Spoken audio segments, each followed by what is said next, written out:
पढ़ना चाहिए। Hallelujah, hallelujah.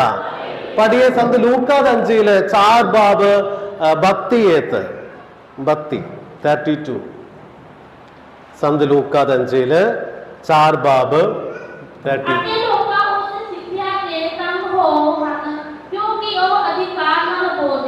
Hallelujah. देखो अधिकार दे नाल बोलता सी, ये अधिकार सानू पाकरू तो मिल जाता है। Hallelujah, hallelujah. मेरे प्यारियो, साढ़े कलीसिया दा हर एक जगह विच ये पाकरू चाहिए। कोयर विच प्रीस्ट होते, कलीसिया होते, मापियाम होते, कैटेकिसन टीचर लोग होते।